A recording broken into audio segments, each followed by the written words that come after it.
given the magnitude of this game, we really did need that many extra referees to help out. Number 1 Natrona at number 2 Gillette in the finals of the Energy Classic Tournament. Undefeated versus undefeated first quarter. Natrona wearing the black, and they would strike first on this jumper from Jordan Dick. That was his only 2 points because he left the game in the second quarter after rolling his ankle and did not return. Gillette didn't trail for long. Will Lopez is leading the charge. He fakes everyone but the camera, gets the finger roll to go, and we're tied up at 2. Then here comes the big man, Taryn Brown, 6'8". He was thinking about driving, and instead he decides to shoot for 3 instead. Good idea. Camels up 5-2.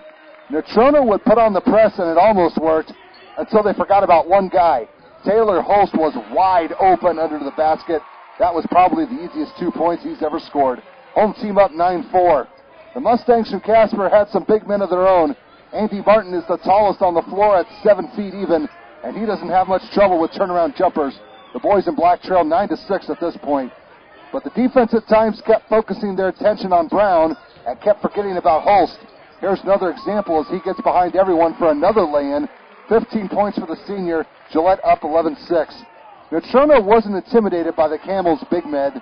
Kyle Vintage will worm his way through for this underhanded layup, and it's back to a 3-point game, 11-8. As for the Camels, Brown made his contributions, like this 10-footer here to add to the cause. His team is now up 13-8. This contest was a rematch of last year's 4A title game, and Gillette had not forgotten how their perfect season was ruined. This 3-ball by Holst has the score doubled up at 16-8. NC would keep it together. In fact, they would show that size doesn't matter. Corey Peck finds a way to prove my point, and the Mustangs were only down 16-10 after the first 8 minutes. Second quarter, here come the little guys, and they got the speed. Kyle Murphy puts up a running jumper. This game was a long way from being over. It's a 4-point contest, 16-12. Here we go again. This time, Cole Montgomery bounces the assist to Murphy, and the visitors are within 2. It's 16-14. Second chance points were starting to play a factor in this game as well. No good on the 3, but Vintage grabs the miss, puts it back up, bucket, whistle, and the foul. 3-point play caps off a 9-zip run, and Natrona takes the lead 17-16. Gillette had some problems scoring. This drive and layup by Brown was the only field goal of the quarter, as the Camels only managed 6 points total, but they're back up 20-18. NC took advantage of that, and it was thanks to guys that you might not think would do it. I'm not sure if Murphy threw that up or if he practices that, but we have a tie game again at 20-20. The home team would go back up at the charity stripe. Meanwhile, the Mustangs are trying to shoot from behind another stripe. Kyle Carpenter, well, the ref said that his foot touched the line, so it's only worth 2. The scoreboard reads 22-22. The visitors are starting to show why they are the 2-time defending state champs. Murphy dishes to Martin for the assisted layup, and Natrona went into the locker room up 24-22. It was indeed a madhouse inside the Castle of Chaos, but I think Halloween was 2 months ago. But don't tell them that. Third quarter, Gillette came out with a new game plan. Brown from NBA range, and he was just getting warmed up. Camels go back up 25-24. Natrona had a few new plays as well. Montgomery draws the D, kicks it out to Martin, and he'll get a high kiss off the glass for 2. Mustangs back up 26-25 and trying to preserve a 23-game win streak. They can play some defense as well. Martin has the height advantage on Brown by about 4 inches, and he shows it with the rejection. I think Brown was a little surprised by that one too. Later, NC pulling out another one of their trick shots. Vintage with the spinning layup try, and it goes. The boys in black had their biggest lead at 28-25. But then the home team got it together. Brown is open in the corner, and you only go there if you're bad, and he was. 21 points for him. This game is tied at 28.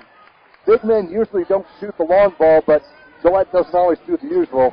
Holst proves my point as the Camels are now up 31-28. They can play some defensive transition as well. Brown gets a deflection and takes off the other way.